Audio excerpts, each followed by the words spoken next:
అందరికీ నమస్కారం అండి. శైలజ వినిపించే కథల ఛానల్కు స్వాగతం.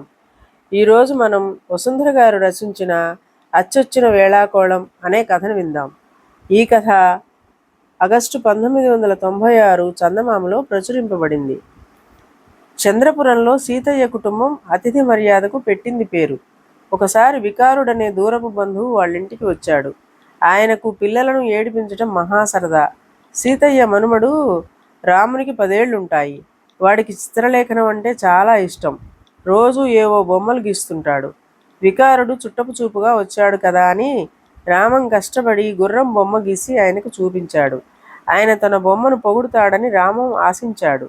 కానీ వికారుడు దానిని చూసిన వెంటనే గాడిద అంటూ పక్కున నవ్వాడు. అప్పుడే అక్కడికి వచ్చిన పక్కింటి కుర్రవాళ్ళు వికారుడి మాటలకు పకపకా నవ్వారు. రామానికి చాలా అవమానమైంది. అప్పుడు వికారుడు రామంతో, నువ్వు బొమ్మలు బాగా గీస్తావు. ఇది గాడిద అంటే అచ్చం గాడిదలా ఉంది. అంటే నువ్వేం చేయాలి? గాడిద బొమ్మ గీయాలంటే గుర్రం బొమ్మ గీయాలనుకోవాలి. అర్థమైందా అన్నాడు. మళ్ళీ పిల్లలు గొల్లుమని నవ్వారు. అప్పుడు వికారుడు ఇంకా రెచ్చిపోయి, ఇక మీద నువ్వే బొమ్మ గీసినా నాకు చూపుతూ ఉండు. ఏ బొమ్మ వేస్తే ఏమొస్తుందో చెబుతాను. నువ్వు చిత్రకారుడిగా రాణించటానికి ఈ విధంగా నేను సాయపడతాను అన్నాడు. ఆ మాటలకు అక్కడి పిల్లలు పడి పడి నవ్వారు. రామానికి మాత్రం పౌరుషం వచ్చింది. వాడు తను గీసిన గుర్రం బొమ్మను తీసుకుని పొరుగింటి చంద్రయ్య వద్దకు వెళ్ళాడు. చంద్రయ్య గొప్ప చిత్రకారుడు. రామాన్ని బొమ్మలు వేయమని ప్రోత్సహించింది ఆయనే. చంద్రయ్య రామన్ చెప్పినదంతా విని వాడు వేసిన గుర్రం బొమ్మను చూసి, ఇదివరకన్నా ఇప్పుడు నువ్వు బొమ్మలు బాగా గీస్తున్నావు. కానీ నీలో తొందరపాటు ఎక్కువ. ఏ విద్యకైనా చాలా శ్రద్ధ కావాలి. నువ్వు శ్రద్ధగా నేర్చుకుంటే నేను నీకు చిత్రకళలోని మెళకువలు నేర్పుతాను. కొన్నాళ్లకు నువ్వు చూసింది చూసినట్లు వేయగలుగుతావు అన్నాడు. రామంలో అంతకాలం లేని పట్టుదల అప్పుడు వచ్చింది. వాడు ప్రతిరోజు కొంతసేపు చంద్రయ్య వద్ద కూర్చుని ఏకాగ్రతతో చిత్రకళను అభ్యసించసాగాడు. రోజు రోజుకు వాడి బొమ్మలు మెరుగుపడుతున్నాయి. వికారుడు మాత్రం వాటిని వేళాకోళం చేస్తూనే ఉన్నాడు. ఇలా 2 నెలలు గడిచాక రామం ఒకరోజు చంద్రయ్యతో, నా బొమ్మలను వికారుడు ఏమాత్రం మెచ్చుకోవడం లేదు. అది నాకు అసంతృప్తిగా ఉంది అన్నాడు ఎంతో నిరుత్సాహంగా. చంద్రయ్య కొంతసేపు ఆలోచించి తానే ఒక బొమ్మ గీసి రామన్ చేతికిచ్చి, ఇది నువ్వే వేశావని వికారుడికి చూపించు. ఆ తర్వాత ఏం జరిగింది వచ్చి నాకు చెప్పు అన్నాడు. రామం ఆ బొమ్మను చూశాడు. అది గదాధరుడైన భీమసేనుడి బొమ్మ. బొమ్మలో జీవకళ ఉట్టిపడుతూ ఎంతో బాగుంది. వాడది వికారుడికి చూపించగానే, నువ్వు ఆంజనేయుడి బొమ్మ వేయాలనుకున్నావు, కానీ జాంబవంతుడి బొమ్మ తయారైంది అంటూ అపహాస్యం చేశాడు. ఇది భీమసేనుడి బొమ్మ అన్నాడు రామన్ చిన్నబుచ్చుకొని. వికారుడు పెద్దగా నవ్వి, నువ్వు ఒక యుగంలో బొమ్మ వేయాలనుకుంటే ఇంకొక యుగంలో బొమ్మ వస్తోంది అన్నాడు.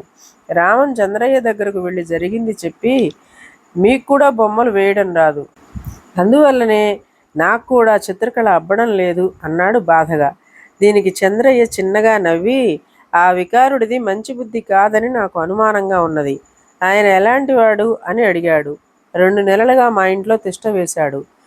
మొహమాటంగా అడిగి మరీ అన్నీ వడ్డించుకుని తింటాడు. అందరి చేత సేవలు చేయించుకుంటాడు. ఇప్పట్లో వెళ్ళేలా లేడని అంతా విసుక్కుంటున్నారు. ముఖం మీద అనలేక ఊరుకున్నారు అన్నాడు రామం. అయితే నేను ఒక బొమ్మ వేసిస్తాను.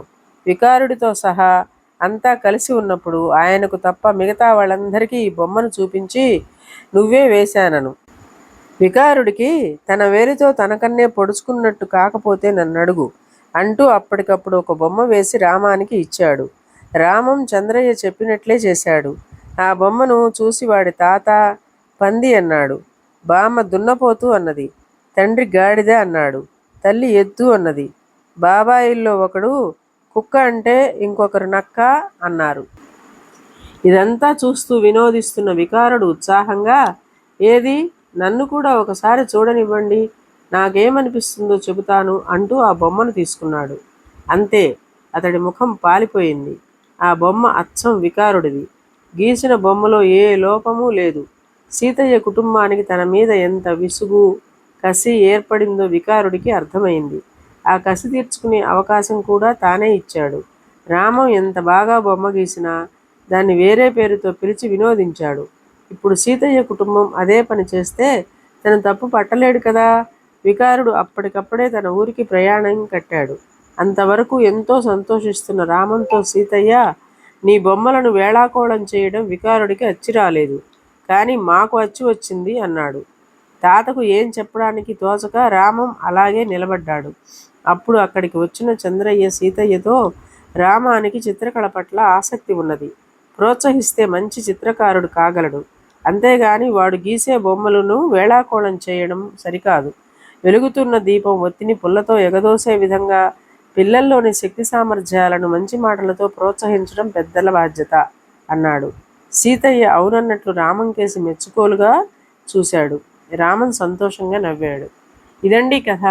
ఈ కథ మీకు నచ్చినట్లయితే లైక్ చేయండి, షేర్ చేయండి, కామెంట్ చేయండి, సబ్స్క్రైబ్ చేసుకొని నన్ను ఎంకరేజ్ చేయండి.